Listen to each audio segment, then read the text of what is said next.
오늘 솔로몬 다시 읽기 두 번째 시간, 솔로몬의 칼과 하나님의 지혜를 비교해서 오늘 진정한 하나님의 지혜이신 예수 그리스도가 어떻게 우리의 삶 속에서 참 지혜로 우리의 삶을 이끌어 가시는지에 대해서 오늘 말씀을 같이 나누면서 은혜가 되었으면 좋겠습니다.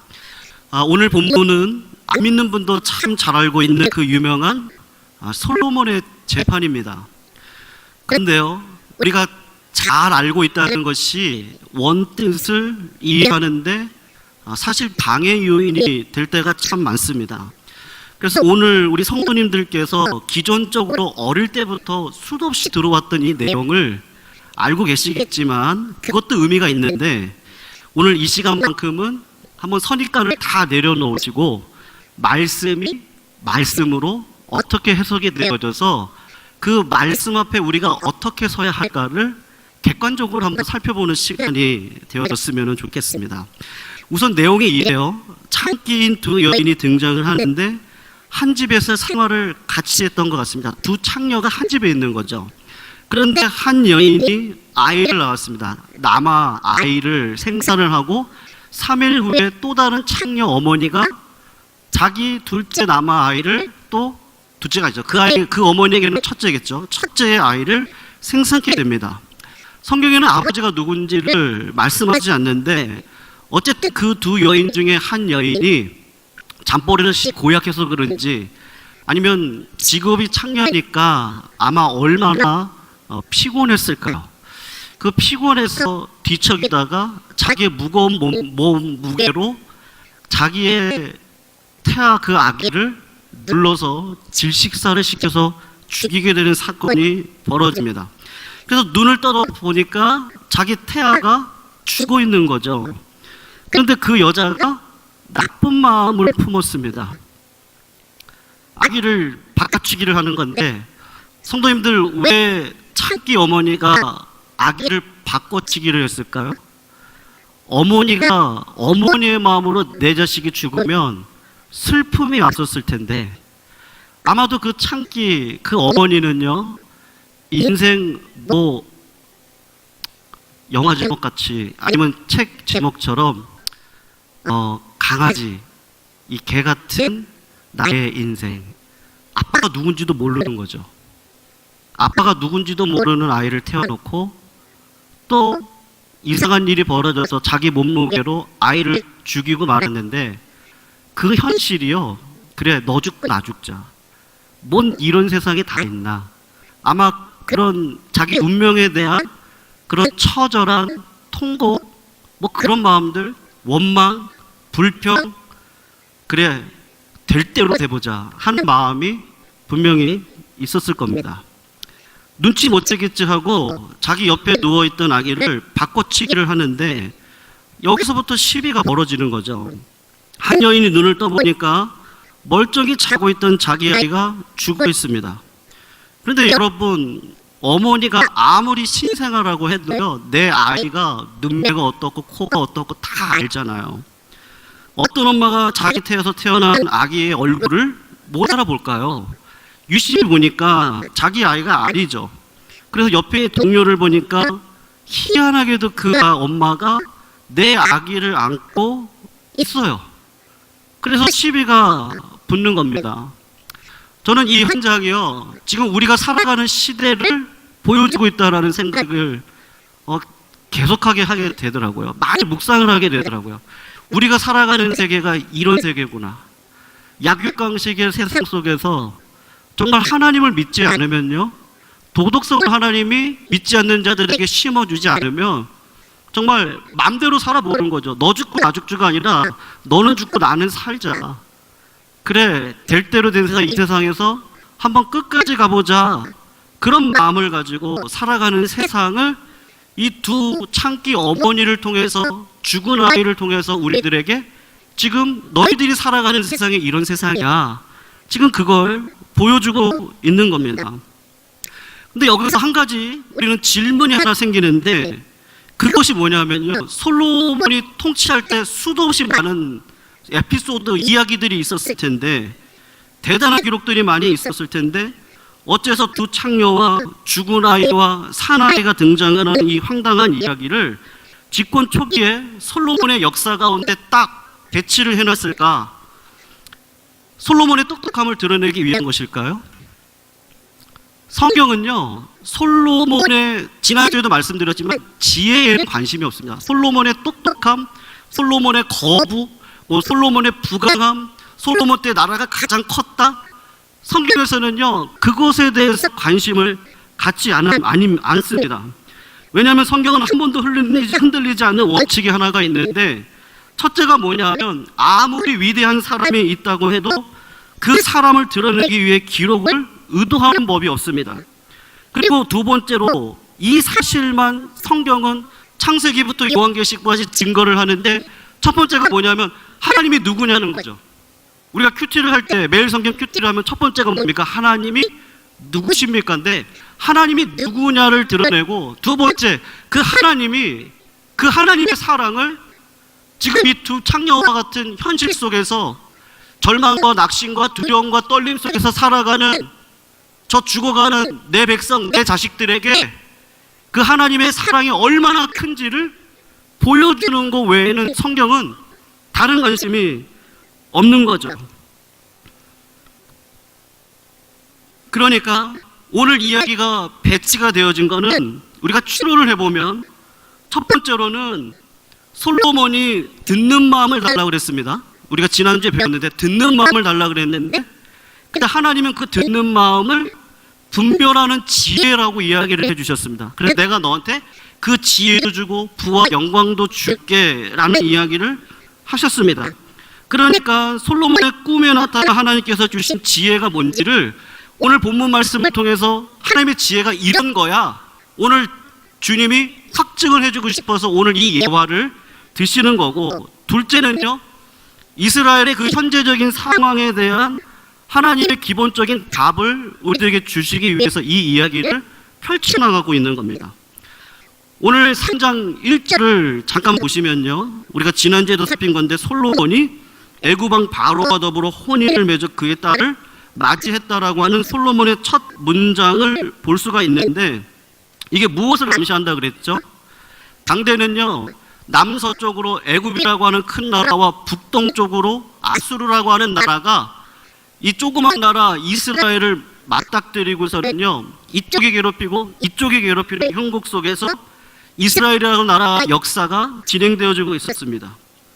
그런 와중에 다윗이 죽고 이제 솔로몬이 우여곡절 끝에 왕이 되어지는데, 솔로몬이 하나님 앞에 분명히 하나님 듣는 마음을 주세요, 하나님의 듣는 지혜를 통해서 이 땅을 잘 통치하게 해주세요, 그런 마음을 가지고 있던 자가 했던 일이 뭐냐면 친애굽 정책을 쓰고 있었던 거죠. 당시에는요, 왕이 한 나라의 공주와 결혼을 하면 인격 대 인격의 만남이 아닙니다.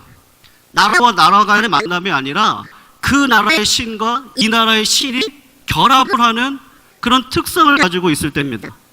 그러니까 이스라엘 나라가요, 이방 여인 바로의 바로의 딸을 결혼을 해서 자기 아내로 맞이하는 순간 모든 이 근본 하나님만 유일신으로 섬기는 이스라엘 나라의 모든 신앙이 깨져버리기 시작을 하는 거죠. 혼합주의가 들어오기 시작을 한 겁니다.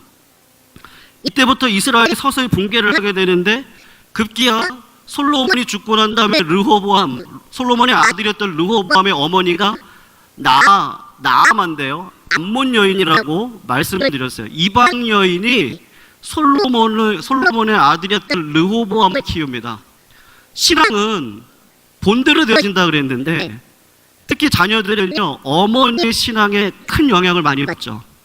어머니가 했던 대로 자녀들은 그대로 따라하는 법인데, 이방 신을 섬겼던 암몬 여인이 어머니였던 르호보암 왕이 어떤 신앙을 배웠겠습니까? 배운 게 없는 거죠. 믿음으로 어떻게 해야 될지, 어르신들을 어떻게 대접을 하고 백성들의 지금의 아픔을 어떻게 정치력으로 끌어갈지를 모르고 더 강압적인 정책을 쓰니까 결국은 르호보암 시대 때 이스라엘이라고 하는 나라가 두 나라로 쪼개지게 됩니다. 마지막에는 유다가 바벨론의 포로로 끌려가고, 바벨론의 기준에는 쓸모없는 사람들은요, 예루살렘의 성전이 무너진 그 고통 가운데 남아있는 그런 천국으로 되어져 말고 마는 거죠.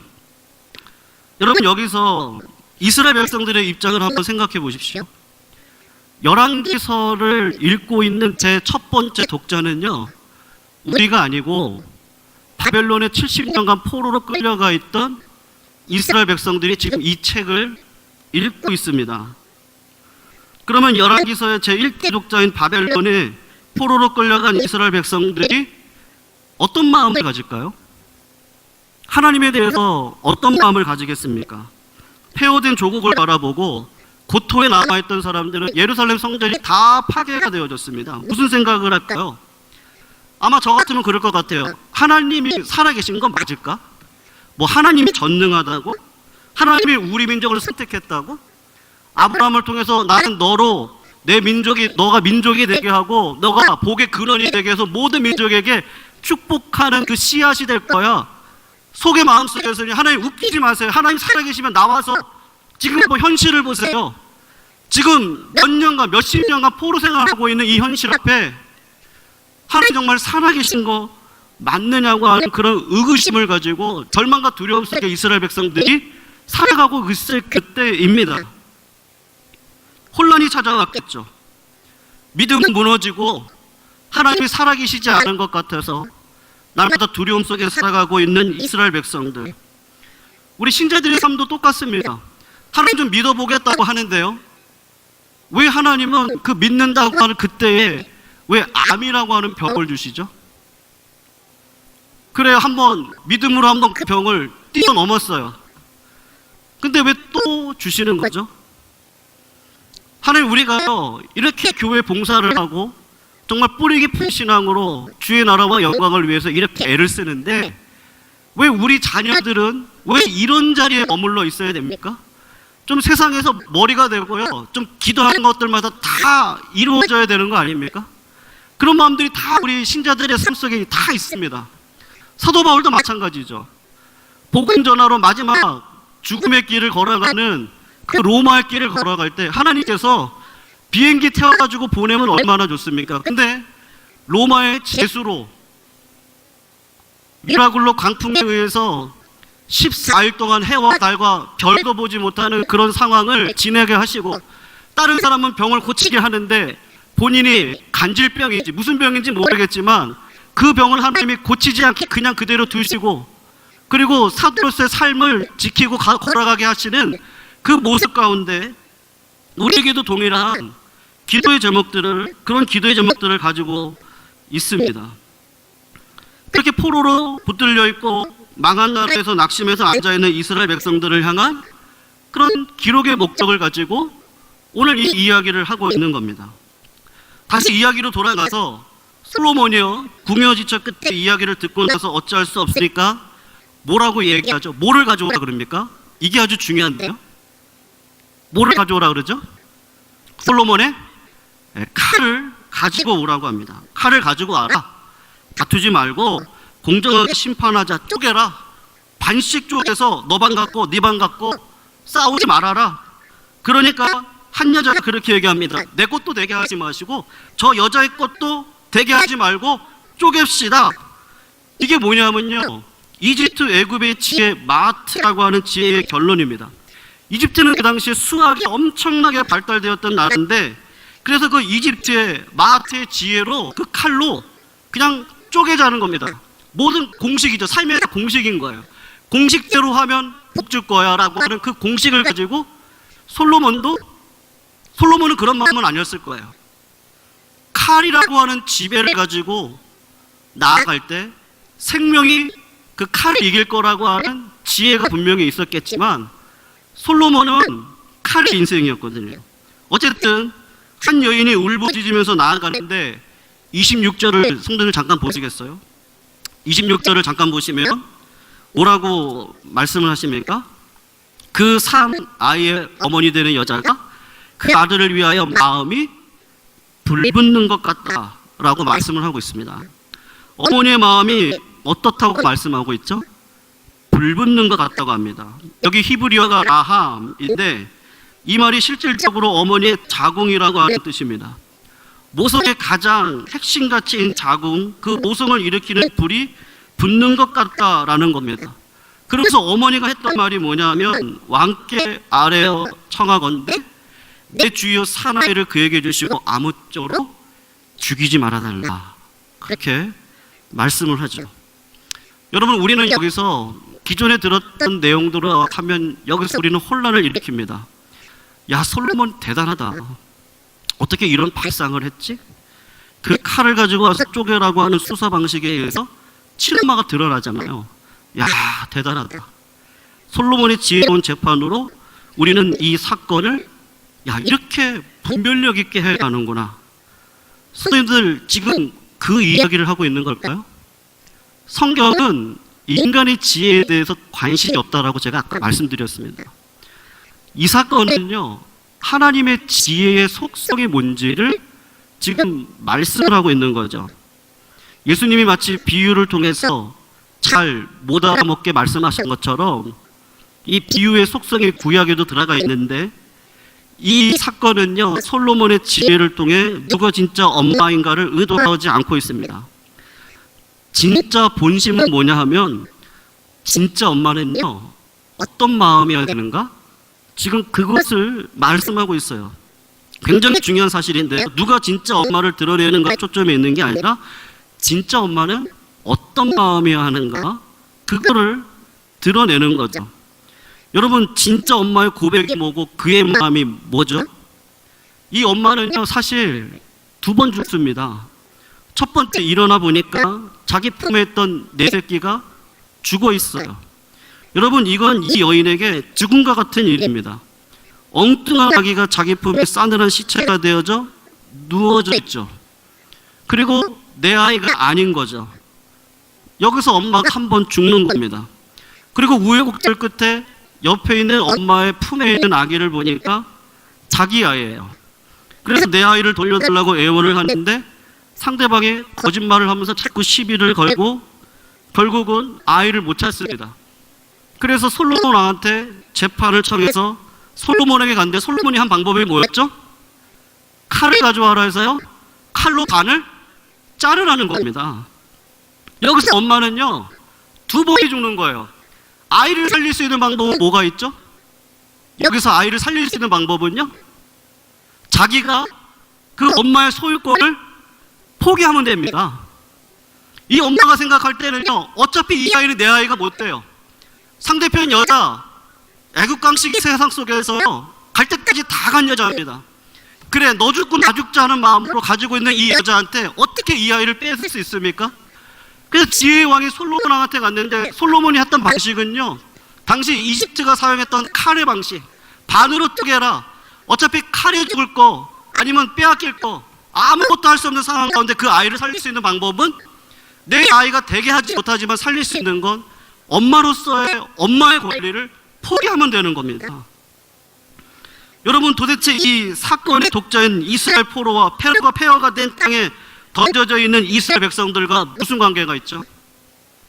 이 땅을 살아가는 우리들이요, 하나님이 살아계시지 않은 것 같은 일들을 경험하면서 살아갑니다.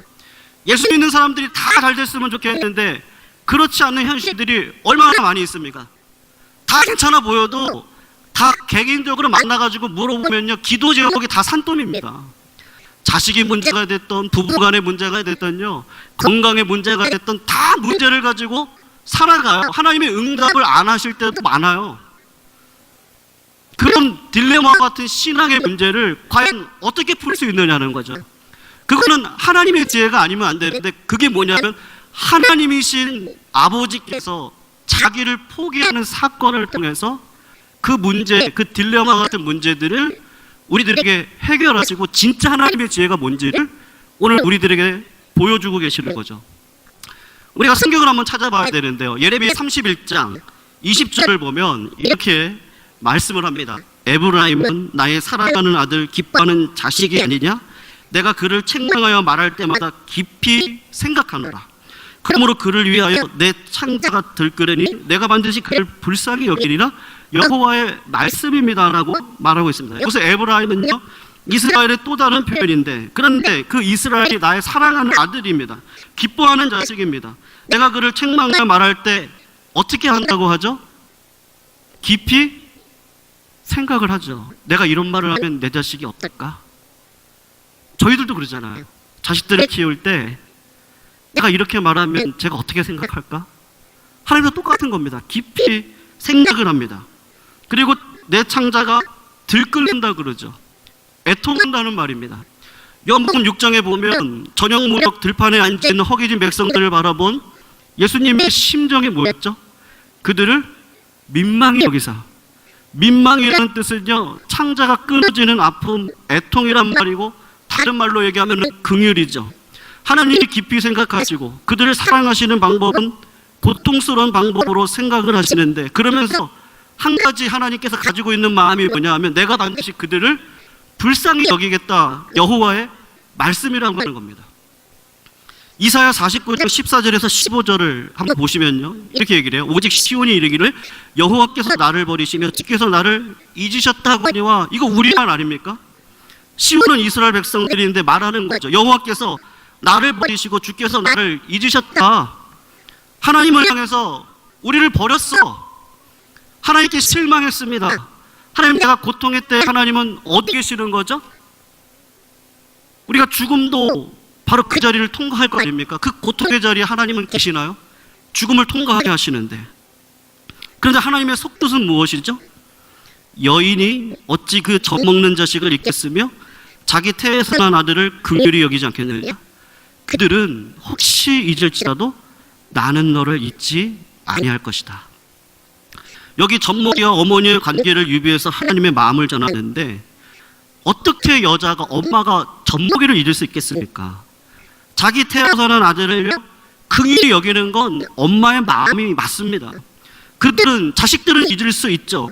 근데 부모님들이 잊는 법은 없잖아요. 자식들이 먼저 전화는 안 할 수 있지만 부모님들은 먼저 전화하십니다. 하나님이 왜 이런 이야기들을 자꾸 하시는 거죠? 지금 포로된 상태, 폐허가 된 조국에 남겨진 백성들의 마음속에 믿음이 무너져 내렸습니다. 하나님은 어떻게 하는 거죠? 하나님이 나를 버렸어요. 하나님이 나의 삶 속에 살아계시다면 이렇게 하시면 안 된다고 하는 원망과 불평이 우리 가운데 있습니다.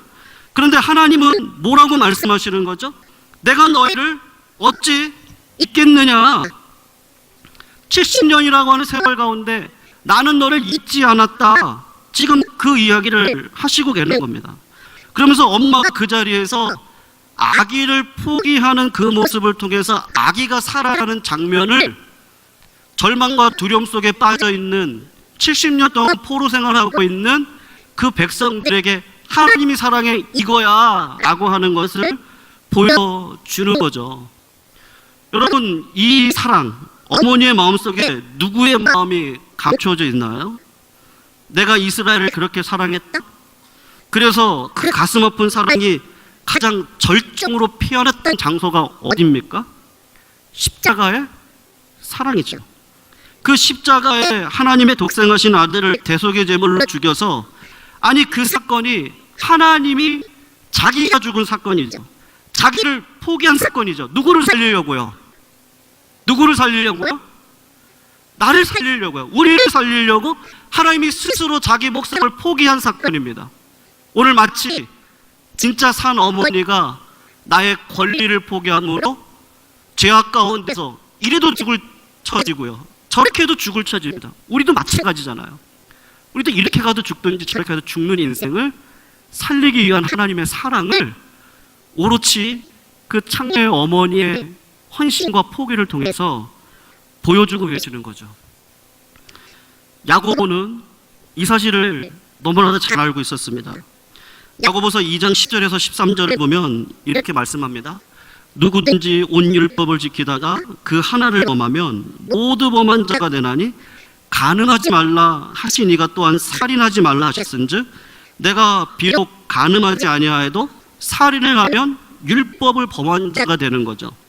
너희는 자유의 율법대로 심판받을 자처럼 말도 행하고 행하기도 하라.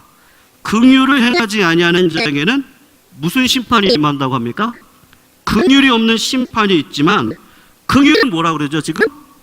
심판을 이기고 자랑한답니다. 여러분, 심판이 뭐죠?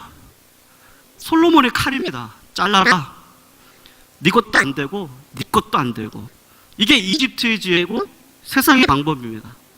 그런데 성경은요, 그 자르라고 하는 칼의 역사와 하나님의 은혜의 역사가 동시 진행되어졌습니다. 창세기 4장에 등장하는 라멕이 칼로 다른 사람을 죽입니다. 라멕 이후로 세상이 엄청나게 발전을 하는데 사람들의 삶은 더 악해집니다. 더 많이 갖기 위해서, 가진 것을 지키기 위해서 서로를 향해서 칼을 들죠. 이삭의 편애가 리브가와 야곱에게 칼을 들게 합니다. 양을 잡죠. 에서인 것처럼 꾸밉니다. 그것 때문에 에서가 뭐를 잡아요? 칼을 잡아요. 칼을 믿고 생활을 합니다. 칼의 사람 에서는 야곱을 죽이려고 칼을 갈죠. 이후에 야곱의 두 아들인 시므온이 레위가 각자의 칼을 들고 세겜성에 들어가서 모든 남자들을 칼로 살해하죠. 다윗은요, 자기 왕국을 지키기 위해서 칼을 든 자입니다. 그가 성전을 지을 수 없었던 건 그 손에 피가 많아서 그런 거죠. 여호와께서 그가 가시는 곳마다 승리를 주셨다고 하지만 그거는 칼의 역사입니다. 다윗이 모압을 쳐서 그들로 땅을 엎드러뜨리게 하고 줄로 재어 두 줄의 길이로 사람은 죽이고 한 줄의 길이의 사람은 살렸다. 다윗이 행했던 거죠. 그리고 솔로몬은 어떻게 하죠? 우리가 읽지 않았지만 열왕기상 1장과 2장을 보면 솔로몬은 다윗의 유언을 따라 칼을 들고 정적들을 제거합니다. 아도니아를 죽이고요, 형 아도니아를 죽이고, 요압을 죽이고, 시므이를 죽이고, 아리아다를 칼로 제거합니다. 그리고 칼의 논리로 세상을 통치하기 위해서 바로의 딸과 결혼하죠. 그 칼의 논리로 은금을 많이 모으죠. 그 칼의 논리로 마병을 많이 모으는 겁니다. 하나님께 무슨 마음을 달라고 그랬는데요? 듣는 마음을 달라고 그랬는데 여전히 칼을 가지고 솔로몬은 살아가는 거죠. 여러분, 심판은 심판으로 끝납니다. 그 이유는요, 심판을 이기죠. 요셉이 왜 요셉이죠? 칼의 악순환을 끌었습니다. 요셉은 그 형제들이 그에게 잘못한 걸 다 용서했죠. 조카들을 데려다 키웁니다. 신약에서 베드로가 감람산에서 로마 병정이 칼과 멍치를 들고 예수 그리스도를 잡으러 왔을 때 베드로가 속에서 칼을 꺼내가지고 말고종의 기를 베죠. 그때 주님이 하셨던 말씀이 뭐죠? 칼을 든 자는 칼로 망한다. 그리고 우리 주님이 하신 방법은 뭐죠? 모든 사람이 들었던 칼에 의해서 죽임을 당하는 그 십자가의 사랑을 우리들에게 보여주시는 거죠. 그 심판의 법도로 하면, 그 심판의 결과로 하면 마땅히 죽어야 될 사람은 누굽니까? 우리입니다. 왜 삶에 어려움이 있죠? 하나님이 왜 응답하시지 않는 것 같죠? 왜 믿는 성도들에게도 고통을 허락하시죠? 그건 하나님의 잘못이 아닙니다. 인간이 가지고 있는 죄악으로 말미암아 벌어지는 일을 하나님은 그것을 그냥 허용하셔서 살게 하시되 믿음으로만 살게 하시는 거죠. 무엇을 붙들고 살아가려고요? 솔로몬의 칼이 아니라 하나님의 지혜인 예수 그리스도를 붙들고 이 땅을 살아가다 보면 그 예수 그리스도가 어떤 자인지를 알아. 나도 주님처럼 그 고통과 딜레마 같은 인생 속에서 믿음으로 살아갈 수 있는 능력이 우리 가운데 생기는 거죠. 어떻게 하면? 하나님의 지혜를 받으면. 그 지혜는 예수 그리스도죠. 요한복음 1장에 태초에 말씀이 계시는데 그 말씀이 하나님과 함께 계셨고 그 말씀이 하나님이다. 히브리서 4장 11절에 보면요, 하나님의 모든 말씀은 살았고 운동력이 있어서 좌우의 날선 어떤 것보다 예하여 홍과 양과 및 관절과 골수를 찔러 쪼개기까지 하죠. 그런데 에베소서 6장에 가서 보면요, 너희는 무엇을 가지라 그러죠? 전신갑 중에서요, 말씀의 검을 가져라. 그 말씀이 뭔데요? 예수 그리스도라고 요한복음 1장에서 정확하게 묘사를 하고 있죠. 오늘 이 두 창녀의 이야기는요, 솔로몬의 칼과 하나님의 칼, 하나님의 지혜인 예수 그리스도를 통해서 딜레마 같은 이 세상 속에 우리가 어떻게 살아가야 되는 것이 진짜 지혜자의 삶인지를 오늘 본문은 저희들에게 보여주고 있는 겁니다. 사랑하는 성도님들, 믿음은 나의 힘과 나의 주장에 의해서 나올 수 없습니다. 아멘이시죠? 믿음은 믿음을 주신 하나님에 의해서 나옵니다. 이제 구정입니다. 구정을 맞이해서 부모님을 뵙기 위하여 우리는 다 떠나거나 자식들을 기다릴 겁니다. 미국은 추수감사절 때, 크리스마스 때 부모님을 찾아뵙습니다. 다른 나라 보면 다 비슷합니다. 하나님께서요, 부모님을 향한 회귀 본능을 다 우리들에게 주셨어요. 이때가 되면요, 연어가 알을 낳기 위해서 물을 역류해서 올라가듯 우리는 부모를 생각합니다. 힘들고 어려울 때 부모를 생각하죠. 하나님은 그걸 원하시는 거죠. 힘들고 어려울 때, 절망 가운데, 두려움 가운데 있을 때 우리 안에는요, 거듭남이 있거든요. 피와 물로 거듭난 우리들, 하나님 나라를 소유한 백성이거든요. 믿음이 있거든요. 그러니까 우리 안에 어떤 회개 본능이 있습니까? 하나님을 찾는 회개 본능이 우리 다 있습니다. 아멘. 아멘이시죠? 네, 하나님을 찾는 우리 회개 본능이 우리에게 다 있는 겁니다. 그 회개 본능을 오늘 하나님은 그게 뭐냐? 예수 그리스도를 통한 참된 지혜를 소유한 자들만이 가질 수 있는 그 본능이라는 것을 말씀하고 계시는 거죠. 아이를 낳는 것, 죽음을 경험하고 아이를 낳죠. 마찬가지로 하나님은 그 죽음과 1000만 배 더 방불한 십자가의 사랑을 통해서 우리를 이 땅 가운데 낳게 하시고 때마다 시마다 그 부모님을 찾으라고 예수 그리스도 죽는 그날 휘장을 다 찢으셔서 이제는 하나님을 누구든지 아빠라고 불러서 아빠에게 갈 수 있는 은혜를 저희들에게 허락해 주신 줄 믿습니다.